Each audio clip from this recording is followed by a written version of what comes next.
Okay, since I'm recording and I just did my AR-15 video, I want to cover something else. I'm going to cover my sword here. I bought this off of Amazon. It's actually a no-name, made in India sword, but I'm fairly sure that this comes from the same factory as Windlass. It's just without the name.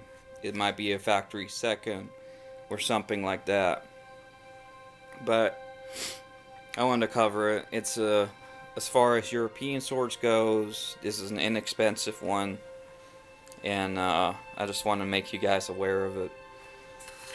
I'm not an expert when it comes to swords. I really got into them probably early this year. Then I really started buying a bunch of swords. But I know enough to give you an indication of, you know, how good these are. I'll zoom in on Made in India mark. I tried to make a video when I unboxed this, but it didn't turn out as well as I wanted to. India, as you can see. This is a fairly nice blade. For 130, 135 bucks, it's really not that bad. My biggest complaint is actually the scabbard. The scabbard it does not attach very securely to the blade. It will fall off very easily. So, that being said, don't rely on the scabbard for if you want to carry this, and if you do, you probably want to secure it somehow. I don't know, if you're going to a Renaissance fair or something like that, you might want to piece tie it real good. But it is what it is. I keep it mainly as a display, or when I just want to chop some bottles up in my backyard. Bottles, so I like cans too. Okay, the pommel, I'll start there. It's threaded on, so if you don't like that, well, this is a fairly inexpensive sword, so that comes off fairly easily. I'll show you the way it's like welded on there and stuff like that. I don't think it's welded. That'd be a bad thing, but how it's attached on there. How the grip is attached. As you can see, there's a nut right there that keeps the grip on. I think I tried to remove it, but as the grip still didn't come off very well. Could be wrong on that. I can't remember exactly.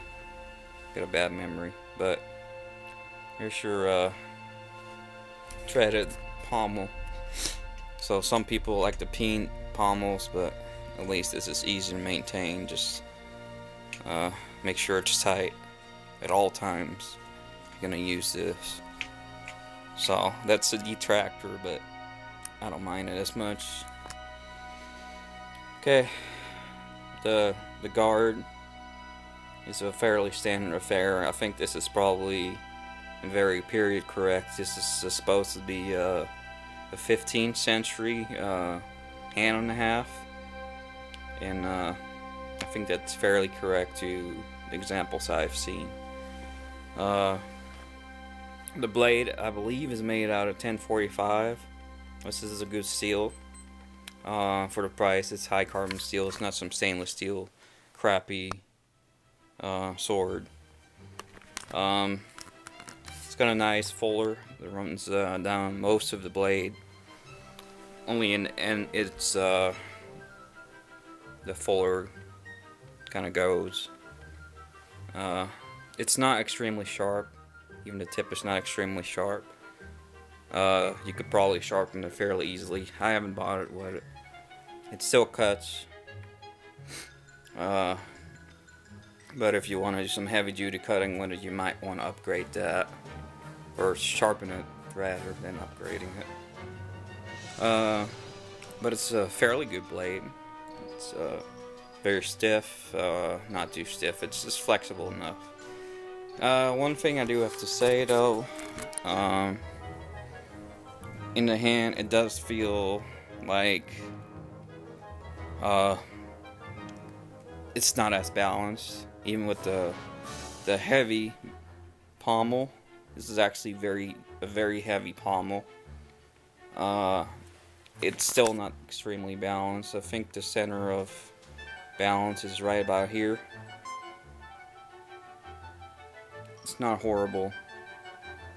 I'll try to do it with one finger. So it's maybe a little bit further than that yet. Right around there.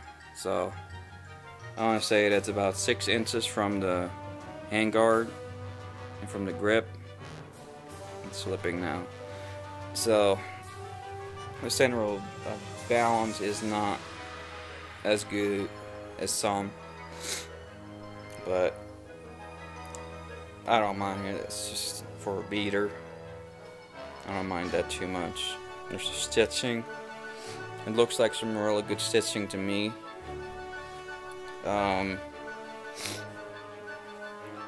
There's some stitching on the scabbard. This is fairly nice. There's the steel end caps. It's probably a better name for it, but there's the trophy right there. It's got a wood core, but it's got like this rubber type material right here. I don't think it's leather or anything, it's just a rubber. Like I said, it doesn't hold on to the blade. Let me show you what I mean.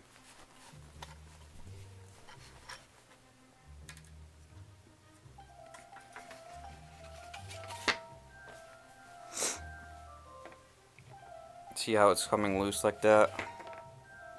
And I don't pull it, I just let it fall. It just slides off. It's very loose. Very, very loose. If you want to look for these on Amazon, a guy called Snake Eye Tactical sells these, and among with other blades. He's also on eBay, and I really don't mind them. It's they're good swords for if you want to collect or occasionally use them in the backyard.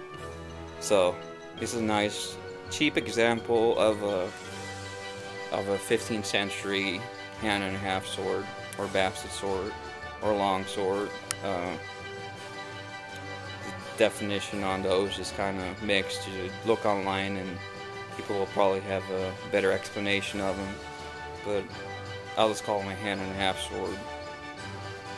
And that's my review. Thanks for watching. Thanks to all my subs and my subscribers. That's what I meant, subscribers, sorry.